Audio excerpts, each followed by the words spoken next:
right.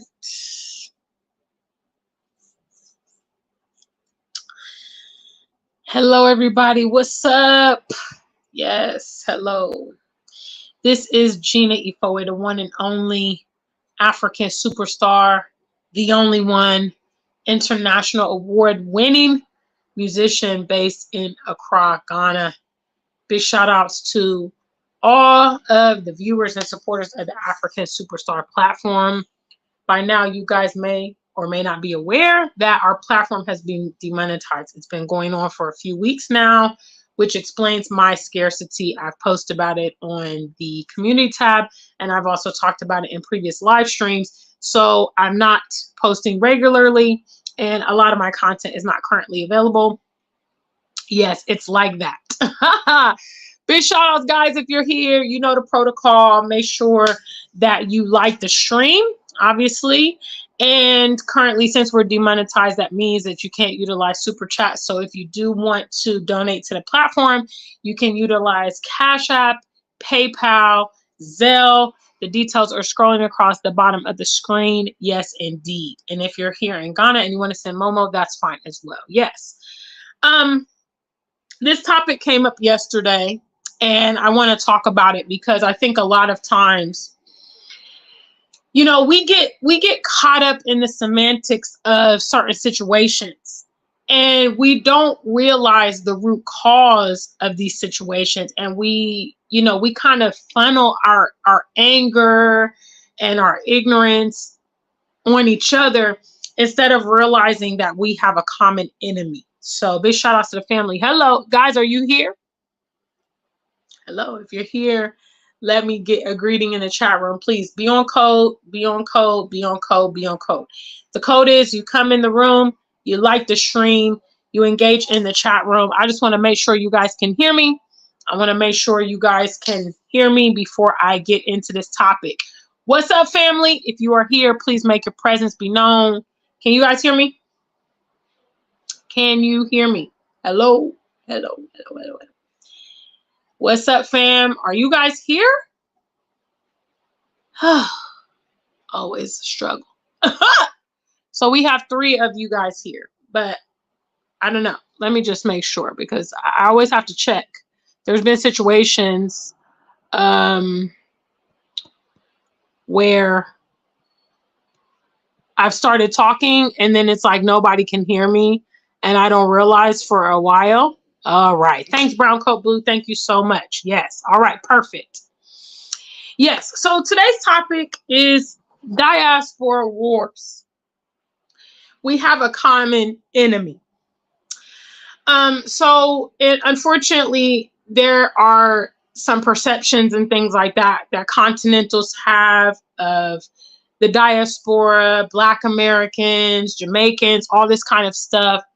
And then there are perspectives that the Black Americans have about continental Africans and then the Caribbean people, and our diaspora around the world. Unfortunately, the solidarity among us is not where it needs to be. It's not, it's not optimal. And one thing that is true, and I think that when we're talking in regards of the diaspora, what we should focus on is, first of all, our similarities, our common experience, what has made our people successful in the past, and what is necessary for communities to flourish in the future. All right. All the little details are semantics and where we get caught up and where we get confused at. All right. So I was in a live stream last night. Shout outs to one of my favorite TikTok platforms, Brother Legend. I would say if you guys are TikTok users and things like that, I would really encourage you to tap into his platform. But this topic came up last night because there was a Black American that was in the chat, and obviously he's never been to Africa. And okay, so the bigger elephant in the room was the topic was, is interracial dating problematic?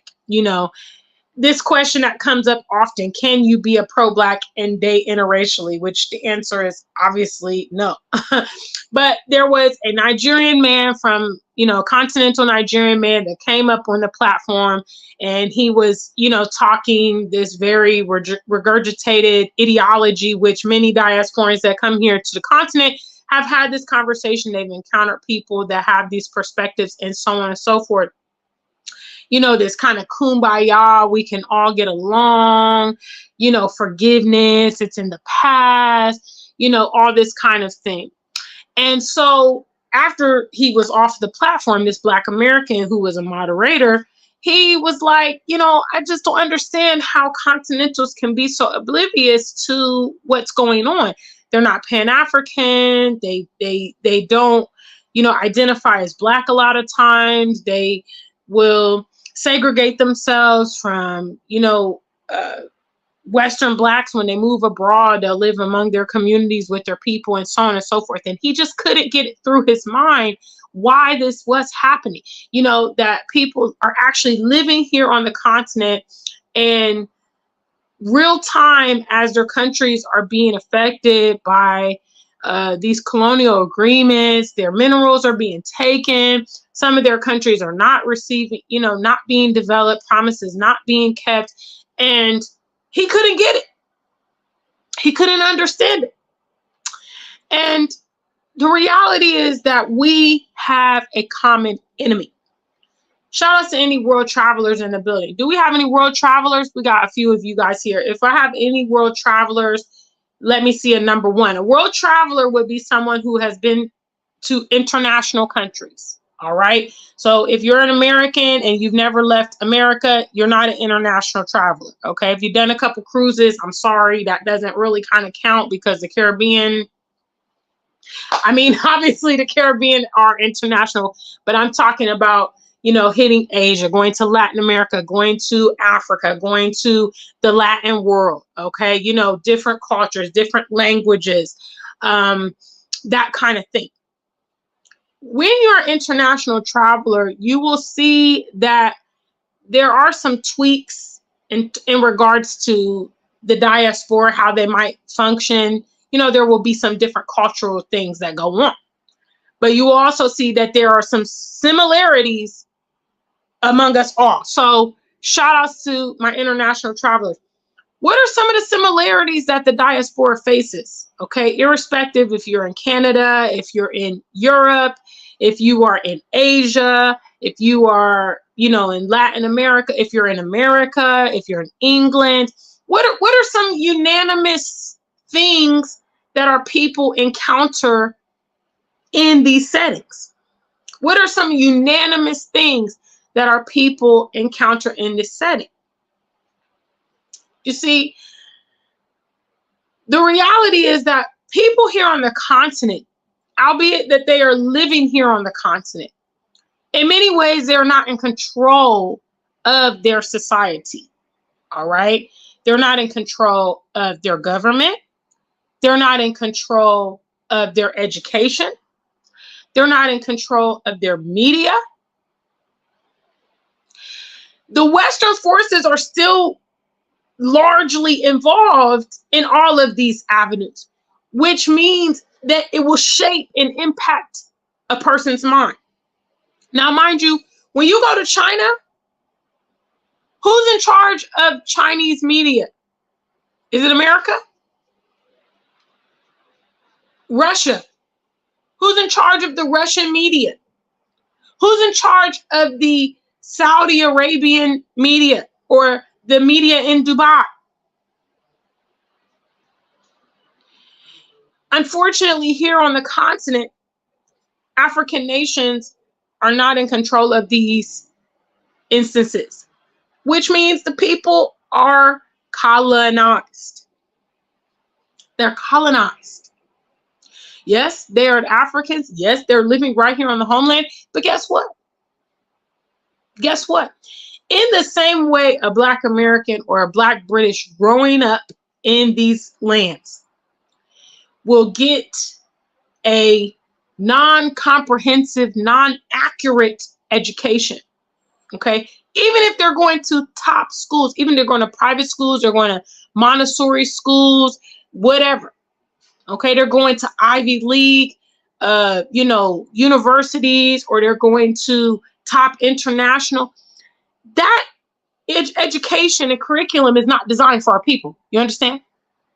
There are plenty of Black people that are well educated, have lots of accolades, and they don't know anything about their own people, their heritage, customs. They don't know the land, you know, the language of their indigenous homeland. They don't even know anything about their traditional religion. And who's responsible for this? Well, a Black person will look at themselves and say, oh, it's our government. Our government is corrupt. You know, in Africa, this, that. But you got to realize, behind all the smoke and mirrors, guys, behind all the smoke and mirrors is a common enemy that orchestrates this nonsense and absolves themselves from responsibility. Do you know how I know? Because every time a Black power figure comes to the light, every time, you know, a prolific Black male steps up and says, we don't need the white man, we don't need the West, we don't need their aid, we don't need whatever. Okay, we need to get back to the roots. We need to do for ourselves. We need to promote our own culture and our own. Guess what happens to that person? Is it a coincidence? Is it a coincidence that when a Black man or woman decides that they want to be self-sufficient, that person gets removed from visibility, either killed, either, you know, exiled, or here in Africa, coup, or, you know, they're killed, you know, defamation of character. Look what happened to Bill Cosby. Is it a coincidence that Bill Cosby expressed interest in buying his own TV network because he knew the power of the media? And all of a sudden, he had accusations from 20 to 30 white women from the 80s, decades ago, that want to raise allegations of sexual misconduct against him. Is it a coincidence? Even when Malcolm X and Dr. Martin Luther King were alive, the FBI and CIA had, you know, conspiracies. They infiltrated the Black Panther movement. Okay, they handed out assassinations of prolific people. They've been doing that for a long time. They killed Lincoln, what's his name? Abraham Lincoln, because they didn't like his politics. So what I want to say to members of the diaspora that entertain and engage in these very stupid and very, very non-productive diaspora wars where we want to hash the blame on each other. Okay, first of all, educate yourself. If you're someone who's living in America, for instance, and you've never been to the continent, realistically, you're not in position to talk about the continent because you don't even have any factual information about the continent. Matter of fact, if you want to talk about the diaspora at large, you're really not in a position to do that unless you have factual information. One thing about a lot of these scholars that we reference, you know, they are well-traveled, you know, they are empowered, they educated themselves, they studied, they did research, okay? Realistically, you as a Black American cannot speak on matters of the continent unless you know matters of the continent. When you come here and you start learning about how things are, unfortunately, every member of the diaspora, wherever they're coming from, they feel like their struggle was the worst. So obviously you have people in England that feel like, you know, I talked about it here on the channel a while ago, the Windrush. Okay, so for those of you guys that don't know anything about the Windrush, because I didn't know anything about it until I moved to England. So basically, following World War II, England had been destroyed by Germany, was constantly dropping the bomb on them. You dropped the bomb on me, baby. Yes, they were dropping the bombs over Baghdad. They were dropping it's not funny though, but they were dropping bombs all over England, and they had basically just destroyed their infrastructure. You know what I mean? So if any of you guys have been to England, or you live in England, and you've ever wondered why all the houses look alike, and it's called terrace housing, where it's literally these rows of identical little houses all stuck together. Okay, so basically following the war, England went to the Caribbean, and they solicited these folks to come and work in England, rebuild the country and all that stuff. A large portion of the people that they solicited were Jamaicans. So I had always wondered about this, huge Caribbean influence in England. I just always was like, how did this happen? You know what I mean? So once I moved to England, I learned all about the Windrush. So they literally went to the Caribbean and they solicited these people to come and rebuild the nation. All right. So they did that. In the process of doing that, they didn't care about the immigration documents. They didn't care if you had passports. From what I understand, they were letting children travel in their parents' passports. And they were so desperate for workers because they had to quickly rebuild this infrastructure. Hello, is this not a common theme? Is this not a common theme? Them, using us to build and fortify their countries. In America, it was the slave trade. In England, it was the Windrush. Now they're doing the brain drain on the continent. They want all the young, bright students to be in the West doing their dirty work. Hello, history repeats itself. Big shout outs, guys. Make sure you like the stream. We got 14 of you. Yes, yes, yes. Hello. Make sure you like the stream. If you're feeling the topic, leave something in there and I will come through in a minute. So basically, now after the country's rebuilt, they want to discard these folks, actually the second generation of these folks, the children of these folks. So since, obviously, like I said, a lot of people were coming and they didn't have visas, they didn't have documents, they didn't have passports or identification. Certainly not the children. Now those children are obviously, my generation, and they started a mass deportation of these people from the Windrush generation.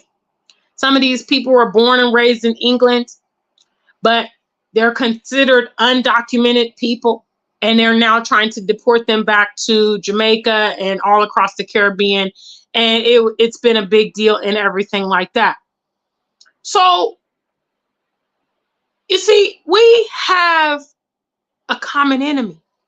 So obviously you go to England, the people there will be. So if there's a Jamaican person, they're probably not talking Pan-Africanism. They're probably not, talking police brutality. That's not necessarily like a humongous issue in the UK, but they may be talking about this issue of immigration because it's affected a lot of people. In America, they're going to be talking about the violence and the systematic racism and the discrimination and the police brutality. Here on the continent, it's the pillaging of their resources. It's the, the financial agreements and all of that stuff. So when you travel the world, you start seeing, oh my gosh, these people have been victimized in various different ways. You see what happened in Haiti. The Haitians decided to stand up for their freedom and fight the West, and they have been sanctioned as a result for decades. We have a common enemy, guys. We have a common enemy. And logic will tell you to understand. Okay, if, for instance, you've come to Africa, you may have the repetitive conversation with many, many Nigerians, with many Ghanaians, with many Kenyans. You're having that same conversation with hundreds of people, maybe. Does it not dawn on you that, okay, there is a mentality here? And where did it come from? Where did it come from? Who put it in their heads? Here in Ghana, for instance, the premier private schools and Montessori schools boast an American or British curriculum. So the Ghanaians actually see that kind of curriculum as a status symbol. Okay, basically like what we used to get in Ohio was called college prep. There was a college prep curriculum. I went to performing arts school, and we had a college prep curriculum to get your children ready for university. Okay, that was seen to be one of the more competitive type of schools. You know, my school had a lottery. I went to private school up until high school, and then I went to my performing arts school, but there was a lottery there for you to enter and all of that stuff. Okay, here in Ghana, to send your child to a school with an international curriculum, British or American, is a status symbol. Now let's be real. In a British or an American curriculum, are they going to talk about their indiscretions? Are they gonna be honest about that? Are they going to raise up a new generation of young Black people that are educated, that are self-aware, that are confident? No. They're going to instill in them how they want them to be, which is, for instance, why they groom them to be migrants. Okay? They don't groom them for leadership. They don't groom them to, as visionaries or opportunists. They groom them to go to school and migrate. Okay, that's what the British and American curriculums do here in Africa, and that's what they do in their countries. Your brother, your sister is not the enemy. When you have a conversation with someone who shares a different perspective, try to understand where they're coming from. And on the other side of the coin, when there's continental Africans and they're interacting with the diaspora and they don't understand why they have such a strong stance on racial things, and why they are no longer interested in the West, why they're migrating back to Africa, logic will tell you to examine that and say, well, why? Because I'm pretty sure the way the diasporans talk to local Africans and they have these repetitive conversations about things, I'm pretty sure that the Continentals feel that way about the diaspora, because I've heard them say, man, every time I talk to, Black American, they talk about the racism, they talk about they don't like white people, they talk about they're fed up out there and all that stuff. So, logic would tell you to examine these situations and try to see, oh, wow, maybe these people are having this perspective because of their exposure. Big shout outs to the family. All right, guys, let me start the comments. If you're happy to see the one and only African Superstar, please make sure you like the stream. Hello. And don't forget to support the stream during our demonetization. So basically, I have to reapply, go figure. I have to reapply my channel in 90 days. So they basically suspended my channel for 90 days from monetization, and I have to reapply. So, your support is very, very welcomed, and wait a minute, appreciate it. I couldn't. Big shout outs to Go Taste and See and Sarah C. They both sent me a little bit of something on the Cash App last week after my live stream. So much love to the family. Brown Coat Blue is here with me. Golden Gold, I see you there. Lemmy God says, Dr. Umar Johnson said the diaspora wars are funded by the CIA. I wouldn't be surprised, because they are so afraid of our unity, because the diaspora is truly a diaspora. We are all over the world. And so if we could get some solidarity with each other, we could successfully start building with each other and having families and, creating business and trading. It would cut them out. we would immediately take over the game. And that's why they have so much investment in making sure to scramble all those attempts. And meanwhile, you'll be sitting here on YouTube having some stupid discussion with, you know, your African brother or your Caribbean brother or your Black American brother, and you guys are talking BS and nonsense. Not realizing, hey guys, who's been telling you that? Who's been telling me this? Who's been supplying war, weapons to my country? Who controls the media? Who controls the education? Okay, we are in effect products of our environment and our exposure. All right, if we're not getting exposed to certain things, we won't know it. Hello. If we don't hear certain things or read certain things or see certain things, we will be unaware of it. All right. That is why there's been such a concerted effort to what? Restrict our history, restrict, change, lie, omit our history. Because obviously, if our history was readily available, our people would be empowered by that. Our people would be inspired by that. Our people would replicate these things. And that is why it's been restricted. But I'm telling you, your brother, your sister is not the end. That's not the person who, and even if you see, like for instance, here in Ghana, all right, our president, Nana Akufo-Addo, it's obvious to me that he's being sponsored by the West.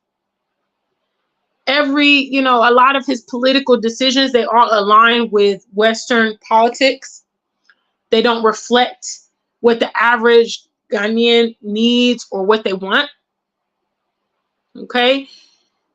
It's obvious to me that he's been compensated to keep that madness going on. Because again, when there's a Pan-African leader, a pro-Black leader, somehow they get removed. Which, okay, the conclusion is, guys, if you can't, if you're not connecting the dots. If, for instance, a Pan-African or pro-Black leader gets removed from power, okay, killed, exiled, whatever, all of them, they all have faced the same thing. They've never been allowed to recognize their dreams, all right? They're always interrupted.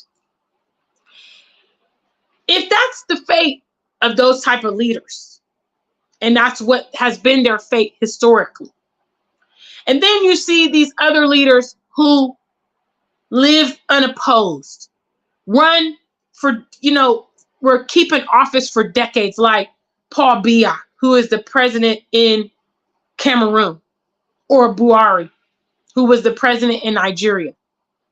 Recently, there was an election in Nigeria, and the current president is named Tinubu.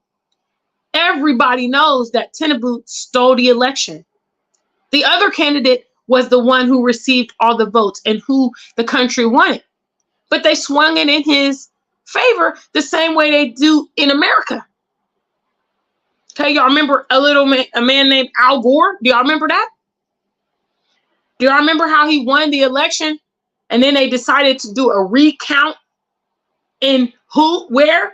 The state of Florida, where George Bush, his opponent, his brother, Jeb Bush, was the governor at the time. So, I mean, is this dramatic irony or what? So the one state out of the whole country that needs a recount is the state where your brother is the governor. Is that not a conflict of interest? So when you see that these leaders here in Africa have been in power for decades, or, they never have any problems, they never have any threats on their life, or they're never assassinated or anything, that will lead you to understand that they're in bed with the West. They are serving the Western agenda in Africa. Only someone with single dimensional views will look at the president directly and say, this is Nana Akufo-Addo's actions.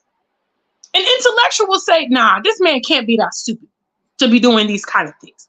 This thing is counterproductive for his people and his country. There's no way. Currently, they're building a massive cathedral here in Ghana while the economy suffers and the youth are jobless. Logic will say, I need to create jobs, maybe build factories, you know, focus on the infrastructure. Roads need built here in Ghana. Buildings need to be repaired. Schools and hospitals need, you know, the infrastructure needs doing. Logic will tell you we have money. We have so many more pertinent issues than building a cathedral, which is going to be a liability. It's not even an asset. It's not like it's like a water park or, you know, something that's just going to generate money right away. You're not going to charge money to get into the cathedral. You understand? So logic will tell you these things, that it's not as it seems. And that's why I'm bringing this message, because I'm sick to death of the diaspora wars. I'm sick of the gender wars. It's like, guys, why are you guys getting caught up in the BS and the little details and the little semantics? There's a bigger fish in this recipe. And he's not you or me.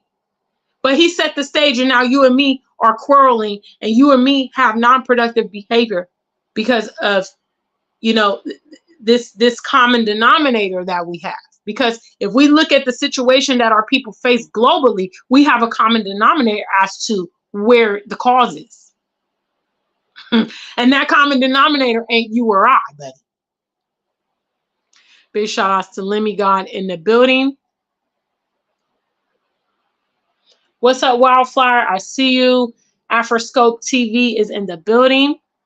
Wildfire suggested, what are some of the you know, the global problems that Black people face? I don't care where you are. Wildfire said microaggressions. Yes, they're always doing the little sneak dissing. Racism, okay? Unfair judicial systems, okay? Lack of justice when our people become victims of certain things, okay? Double standards. Hello? Stereotypes. Poor reflection in the media. I don't care where you are.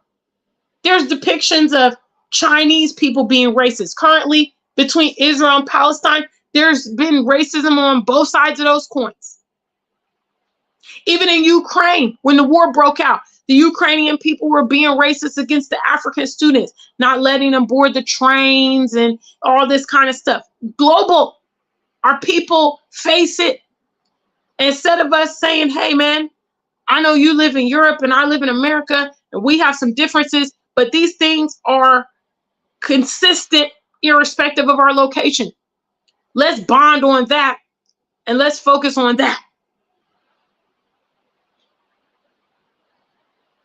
You know, that's where our heads should be. That's how we're going to make progress. Not all, you know, warring against our peers.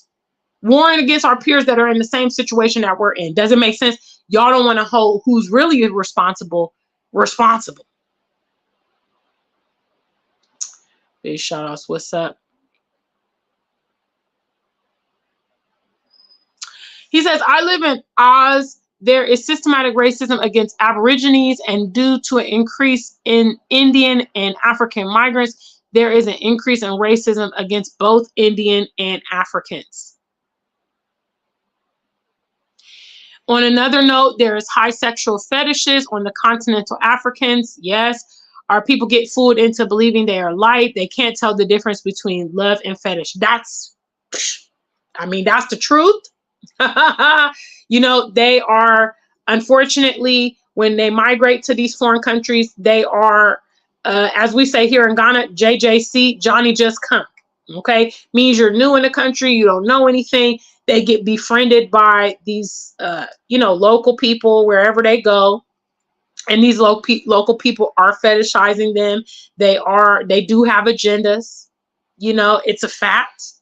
A lot of them, they want mixed race children, and they don't want mixed race children with whoever's in their locality. They need somebody from the continental Africa. That's who they want, because they want strong genes. Have you ever wondered why, you know, non-Black people, they don't go for the mixed race people, they don't go for the light-skinned people? No, they want the real strong African black genes. And another reason they want it is because they want to also dilute it. Okay? We've seen countless examples of, you know, very, very dark-skinned people, their children looking like white when they have these mixed race children. Couple decades of that nonsense, and you will struggle to find very pure, black, dark, you know, melanated men and women because of all this interracial. Again, another propaganda. They keep promoting this to our people. They keep promoting this to our people. And our people like to celebrate and act like it's a special thing. It's an escalation. Wow, they really like me. No, they have ulterior motives. Duh. Duh. Well, Gina, they're not all bad. It's not about that. It's about the preservation of our people. Okay? If you like dark skin, you like heavily melanated people, you realize that the only way to keep that torch going is for those people to procreate. They start mixing with other people, that starts diluting the gene. And that's what it is. And that's why, for instance, when you look in the diaspora, you have, you know, black people like myself, or even lighter or more, you know, ambiguous, racially ambiguous, because they've been mixing so much that, you know, nobody can place them. Meanwhile, when you're here on the continent and you see an African person, there's no question about if that person is African. There's no question. If you meet a Nigerian and he, you know, he tells you he's Nigerian, that's going to be the end of the conversation. Members of the diaspora, we have to kind of go through hoops and this and that because people are like, oh no, you're not really this, you're not really, you know, African, you're Black American, or you're this, you're mixed race, you know, all this kind of nonsense. What's up, family?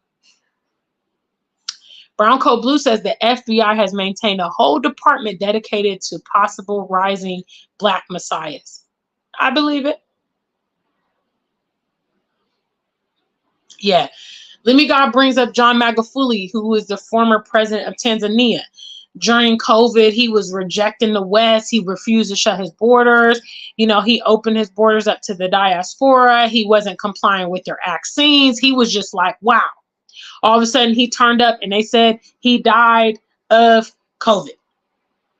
And they ushered in somebody who was going to be more online with what they wanted. It's not coincidence, guys. Okay? It's not a coincidence. I mean, it even begs the question, people like Julius Malema, as much as, you know, he's charismatic, he's exciting, it begs the question, is he really legit? What about Paul Kagame? Because real Pan-African leaders, they get them out of there. Paul Kagame's been in power for decades. And Julius Malema in South Africa, he's very controversial. You know, I've seen some videos from South Africans and they claim that he's an agent because they claim, how can a Black man like talking the way he does be right there in their midst? And he's not been infiltrated. He's got no threats on his life, no attempts, nothing. How? And I thought, that's a good point. Because other real, genuine Pan-African leaders have been eliminated for less. Food for thought. Big shout outs to the family. Yes, Brown Coat Blue brings up Fred Hampton, who was, you know, a prolific leader in the Black Panthers. One of his best friends, you know, best colleagues in the organization was infiltrated. And, you know, sold out Fred Hampton, gave them intel as to his whereabouts, and the FBI came and they raided his house and shot and killed him to death. Yes, yes, yes, family.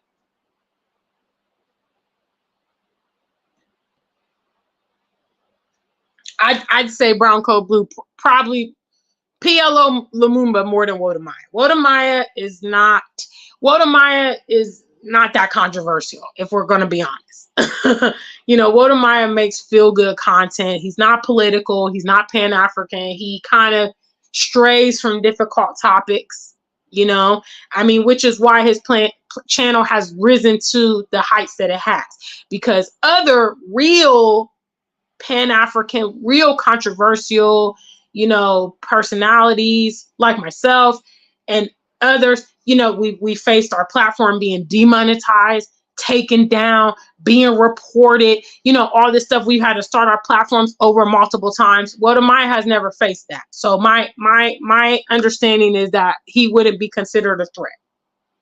You know, he's feel good. He makes the people feel good. He makes, you know, quality content and it's entertaining, but I won't put him in the box of, you know, controversial, you know, leaders or anything like that. I mean, I think by his own account, I don't know if he's ever voiced it. I mean, that he's not a Pan-African. You know, he believes that people can do what they want to do and be where they want to be. And, you know, I think he more or less wants to just kind of showcase Africa to the world. You know, that's his thing, Africa to the world. So, yes, big shout outs. What's up? Right. Dr. Arikana, I don't know about her either. You know, again, these people are very charismatic. But if we want to use them, a magnifying glass, for instance, Dr. Arikana has been part of the AU for a very long time until, you know, I'd say recently, within the last, what, probably 5 years or 6 years, she got, you know, I don't know if they demoted her or if she resigned, and she became very vocal at that point. But the whole duration of her tenure, what was she doing?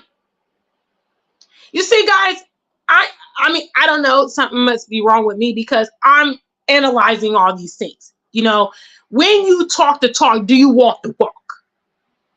Do you walk the walk? You know, is it now that you have benefited to the point that you can sit back and say, okay, you know what, I've made all my money. You know, I've had this career for a few decades. Now I can say what I want to say. But when you're in a position of power and when you could have actually, you know, maybe impacted things, did you?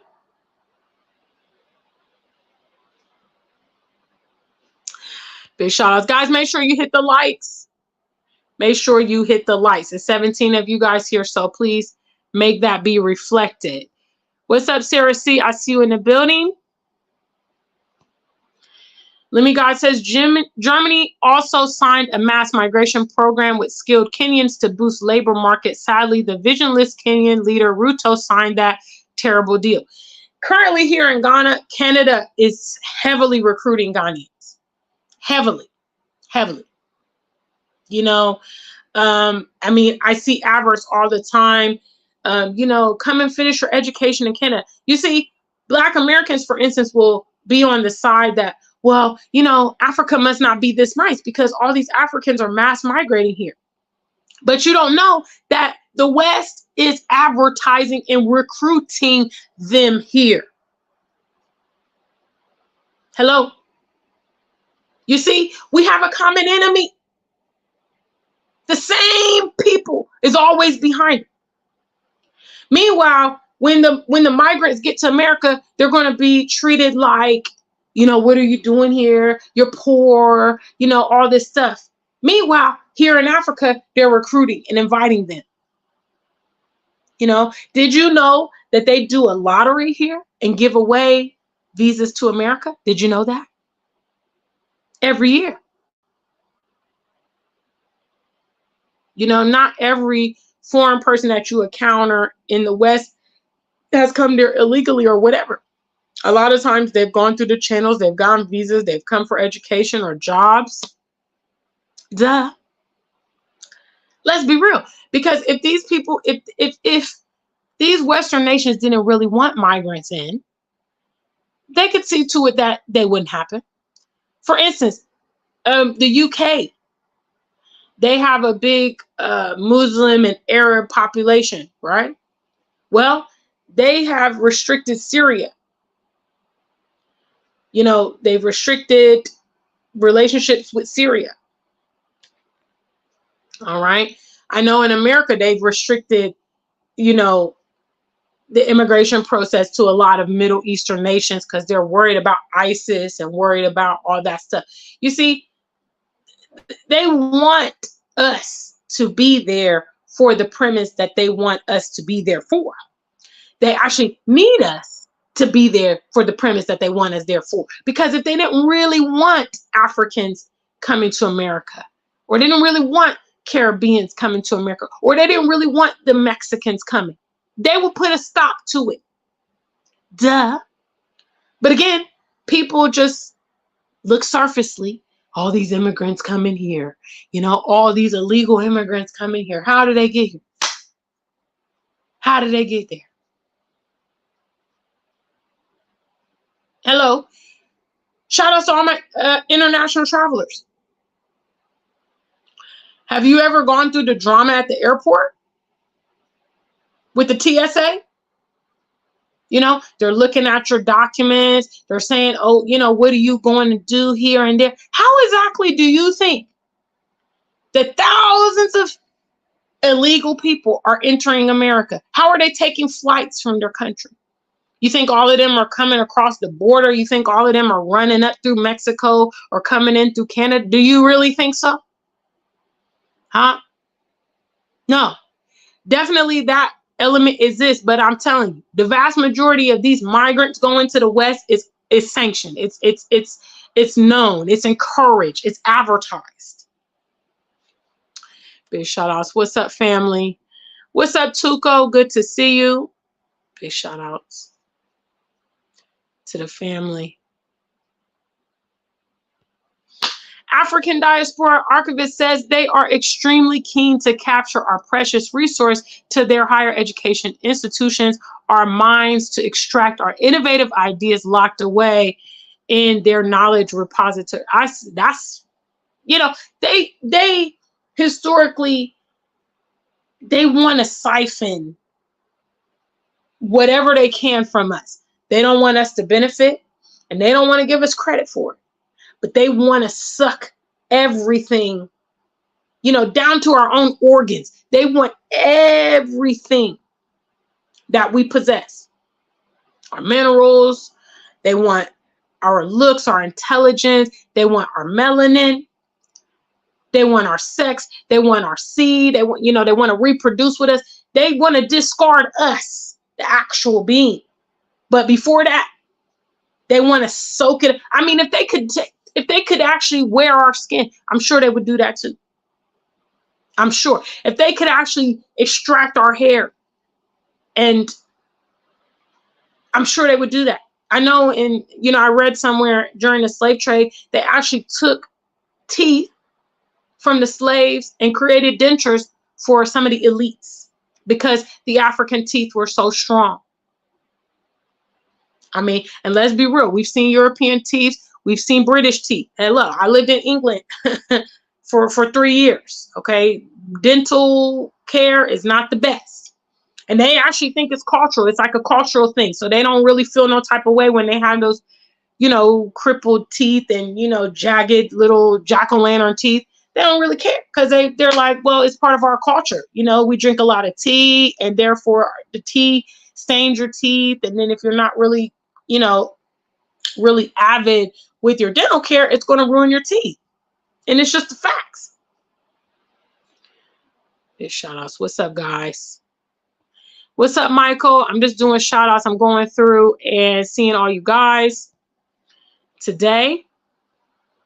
Let Me God says Paul Kagame is a big time Western agent who was trained by the CIA. You know, I mean, again, I'm not calling out anyone per se. I'm just raising the, you know, the thought-provoking questions, which is, if these people were really threats, let's be real. Farrakhan. Let's be real, guys. Farrakhan been talking out, speaking out for decades. Now, everybody around him got killed. Malcolm X got killed. Dr. Martin Luther King got killed. He was with them. Okay, he was the right-hand man.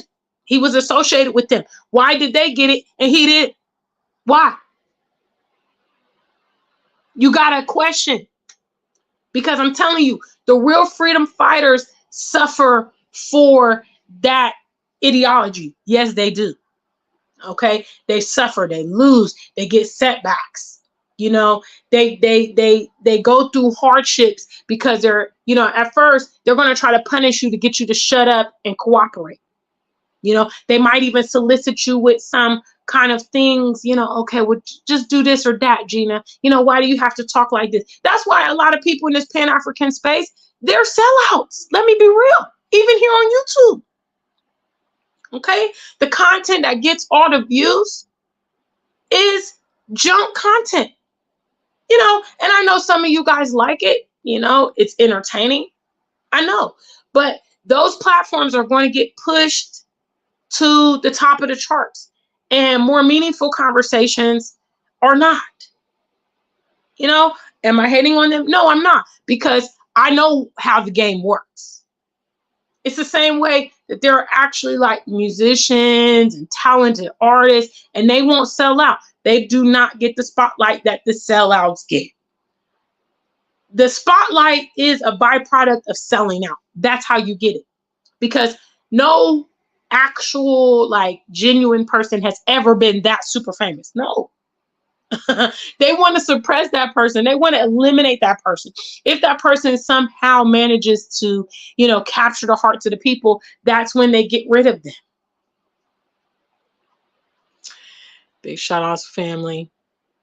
Wildfire says, we are in love with being accepted by them. This is the truth. You know, that validation is so important to so many of our people. Okay, which is why they refuse to separate and focus on their people. You know, focus on our own situation. We have to strengthen numbers if we decided that, okay, we're fed up with this. Everywhere we go in the world, we face racism. If it's Asia, if it's America, if it's Latin America, you know, the only place that we kind of have refuge is here on the continent. But every day, more and more foreigners are coming here. I went to the gym today and I was just like, damn, it was so many, you know, non-Black people around. And I was like, gosh, you know, if the Ghanaians don't get it together 10, 20 years, they're going to be the underclass in their own country. It is what it is. You let the foreigners come in, you let them buy land, you let them start business, you let them intermarry with your people and procreate. Hello. There's a lot of historical evidence that this is the destruction of a people. This is the elimination of future generations. That's why there are populations of people that became extinct. Okay, they got invaded or bred out or killed or faced disease or whatever, and they're no more. Hello. Self-preservation should be a concept for our people, especially because we're so special. We're so beautiful. We're so smart. We have so many, you know, innate gifts. Why we want to give it out left and right, I don't know. I don't know, because realistically, when you have something valuable, you want to hold on to it. You want to preserve it. You don't want to just scatter it everywhere to people. When you get your paycheck, do you just throw it in the wind and say, hey, big shout outs to everybody in Columbus. Here's my paycheck, guys. Here's, you know, making it rain in the street. No. You know, when you get engaged as a female, do you take your wedding ring, give it to your best friend and say, hey, girl, I want to share my diamond ring with you? Get a brand new car. Do you just start going to the bus stop and say, hey, guys, take a ride in my brand new Bentley? No. But when it comes to, you know, the matters of our people and our culture, we share it openly with our enemies, with people that do not reciprocate, don't want to share with us.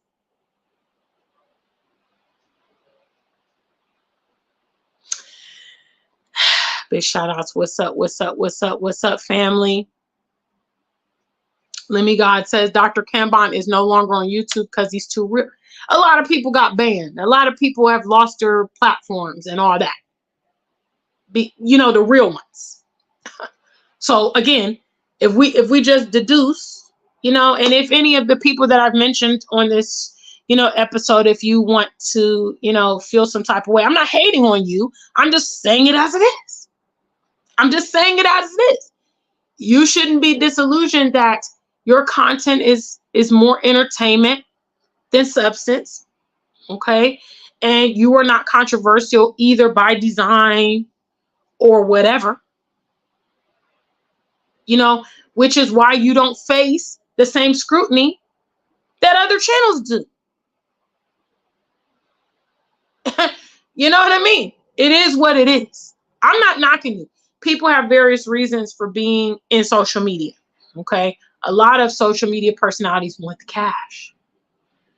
Okay. That's all they care about.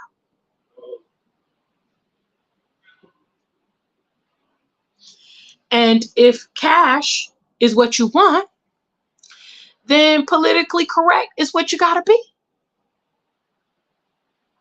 Okay. If fame and notoriety is what you want, then you gotta dance the dance. You gotta do, you know, you're a little puppet. Okay. They're controlling the strings. So you gotta do it how they want it done, or you're not going to get it. That's just very simple. I mean, and you can kind of apply this ideology to any of these role model leaders. You know, Jesse Jackson's another one.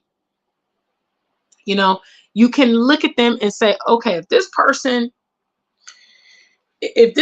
was really about the things they talk about, okay, condemning this and calling out this person and exposing that person and call to action, if this person was really legit and an enemy of the state, would they have a long-standing career? Would they be a wealthy man or woman? Would they, you know, have, you know, no threats, you know, their livelihood destroyed? Come on. Come on.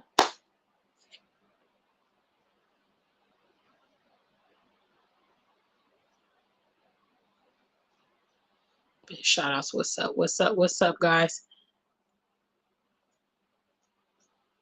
Tuco says the West has most of the best African brains. Michael says Canada is using the newly minted middle-class Africans to boost their economy. It is blatant brain and financial drain to use you in supporting their aging population. Brown Coat Blue says, and look, with U.S. passport, I don't even have to talk to an immigration person in most countries. You just scan your passport and walk right in. Lemmy God says the French are very good at creating wars in Africa so they can become refugees who flock to Europe and they become football players for France. Look at last World Cup final. All players are African. Yeah, I mean, most of these, if, you know, in Europe, most of the football clubs, definitely all African. Most of the basketball players in America, Black Americans or Africans. You know, they are utilizing our people. You know, you look at these Olympic teams, you can look at teams from like freaking Croatia, and, you know, they'll have some Black player on there. And you'll be like, really? Yeah.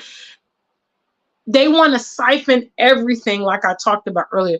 They want to siphon everything, give us nothing, and just discard the shell. That's what they just want to do. Because they know at the end of the day, the truth that is there is that we are superior. Okay? That is why every piece of us is useful and vital and astounding. All right? Okay? Because their people are not fit. Their people are not designed the way we are.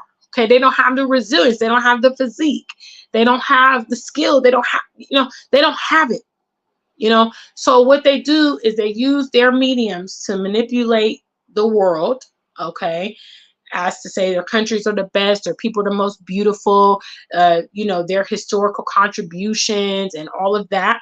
Okay, they masquerade and create this facade of being the superior people and the, you know, the grandfathers of society and all this stuff, while siphoning all of that from us and denying the truth. Shout outs. What's up? What's up? What's up? What's up? Brown Coat Blue says Africans got to jump through years of work even to get a tourism visa. Well, I don't know.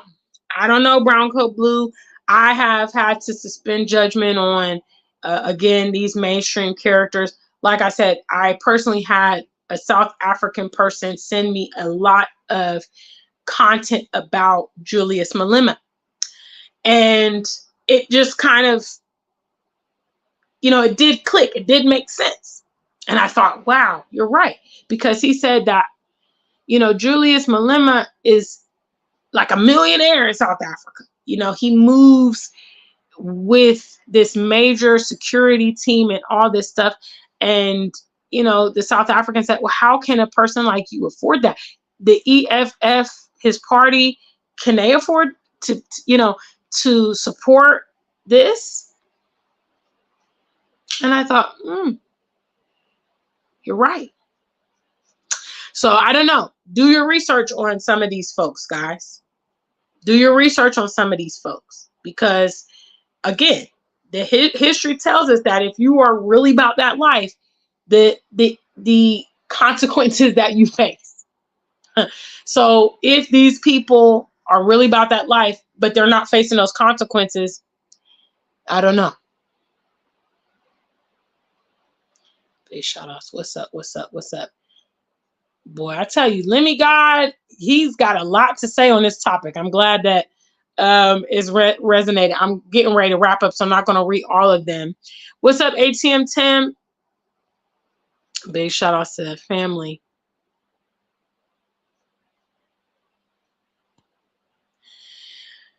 Tuco says, some set up channels to gossip and cause dissension. There is one in particular that brings to mind who is constantly beefing with other YouTubers, calling them N-word, this and that.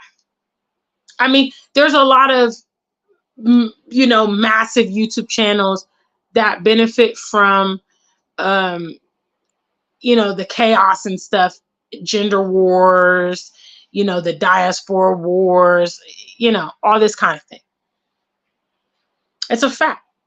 They're going to get thousands of views. I probably think if YouTube was pushing my videos on the front homepage every day, yeah, I think my channel will grow a lot more. Instead of me getting shadow banned and them taking out my platform, demonetized. These are all penalties of, keeping it real. I mean, it is what it is. It's not, the other channels aren't facing this, right? They're going in the 100,000s, millions, It is what it is. But I know what I came here to do. What I came here to do is not fame or fortune. Certainly, this topic matter is not going to get me there. The type of music I make, it's not going to get me there. Now if I want to be Beyonce, and Cardi B or any of this stuff, Meg Thee Stallion, I want to show my boobs and shake my ass. Well, yeah, I mean, that's going to get a lot more attention. I'm pretty sure if I dropped a video like that here on my YouTube, it will go viral. But I didn't come for that. So it is what it is. But at the end of the day, guys, please look at the big picture. Okay, understand that we have all been affected by the same common enemy. Okay, it might look a little different depending on your location, what you're facing. But I guarantee if you get to investigating, you're going to find that common denominator behind it. Yes, you will. Yes, you will. When you come here to Africa and you encounter continental Africans that seem oblivious of what goes on in the West, is that their fault? We're going to say, well, why can't you Google? Why can't you search? Why would they search?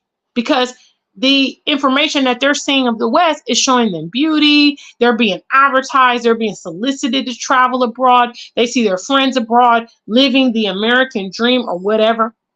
That's what they see. That's what they believe. That's what they've been raised to know. Okay. They're not going to Google systematic racism. They have no concept of that. Okay, they're going to compartmentalize the situation with George Floyd because that might have been the very first instance that they've ever heard of police brutality, because the only reason George Floyd became international, okay, was because of the protests. Actually, not the protests, but the riots when they started burning and tearing stuff up. I'm pretty sure when it comes down, if you were to go round up, 10 Nigerians or 10 Kenyans or 10 Senegalese, and you ask them about police brutality in America, they would have very limited information. They might bring up George Floyd, but that might be all they know. Why? Because I'm here to tell you that the Ghanaian media skews the image of the West.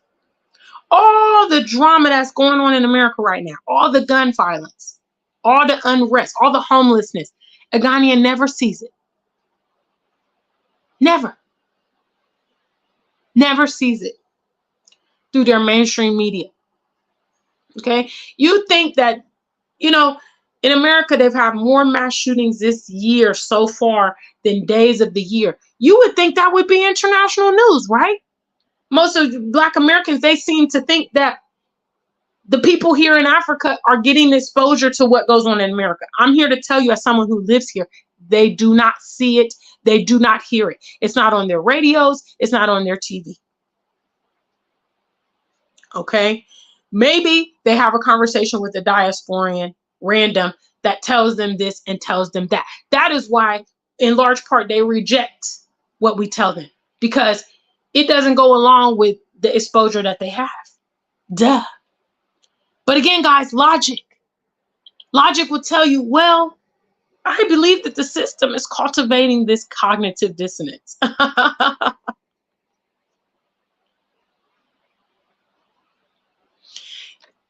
And here in Ghana, originally the Ghanaian president was saying that he was prepared to send Ghanaian soldiers to Niger.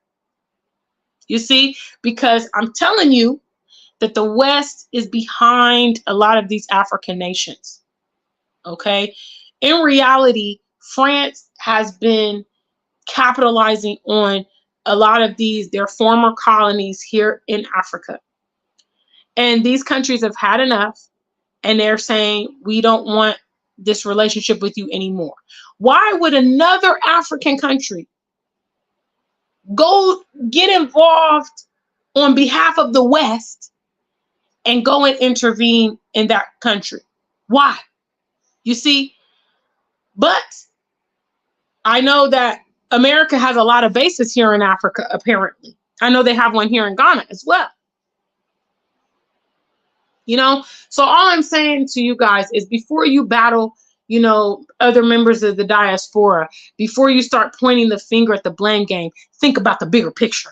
All right. And understand how our common enemy is involved. Okay. How they are orchestrating this, how they're behind, pulling the strings. Okay. Your sister and brother is not the enemy. They might seem dumb, they might seem aloof, they might seem misguided or ignorant, yes, but you got to ask them why. You've got to investigate why.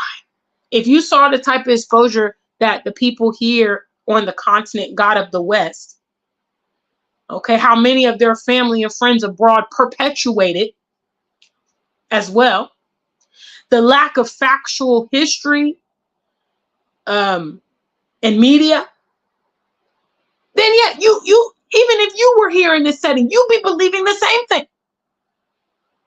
Yes, you would. Okay? In other words, it's propaganda. The West uses propaganda in the rest of the world to advertise itself as the land of opportunity. Okay? Why would they alert these migrants to the reality that they're going to face? No, they want to get you into the country so that you can do the dirty work, that they can tax you, and while you think you're coming to the land of opportunity to build yourself back up, to do something back home, to send money or whatever your objectives are, they're going to get you in their system and they're going to win at the end of the day. The house always wins. Duh. And with that, I'm going to close tonight, guys. Big shout outs to the Afrikan Superstar family. Thank you, guys, everybody, for your comments. I see the chat was popping. We currently have about 18 of you. Please make sure you like the stream. Again, yes, The channel is demonetized, so I'm a little bit scarce here, obviously, because I'm not benefiting from my content. Hello. So obviously that's not necessarily a motivation for me to come on regular live streams. So until the channel gets remonetized, it'll probably be like this. I am a little bit more frequent on my TikTok. And if you do want to obviously still support the content, you can remit a Cash App, PayPal, or Zelle. Yes. Or if you're here in Ghana, Momo as well. And any support to the channel is greatly appreciated. Obviously, as we talked about, I'm one of the real ones. That's why my channel got demonetized. I'm one of the real ones. So I gotta, it's a hard knock life for us. It's a hard knock life for us. Steady kisses, we get.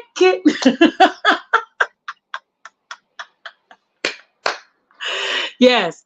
So your support is appreciated during this period. Okay, family? All right. Until we meet again, stay black and true. If you ain't black, just stay true.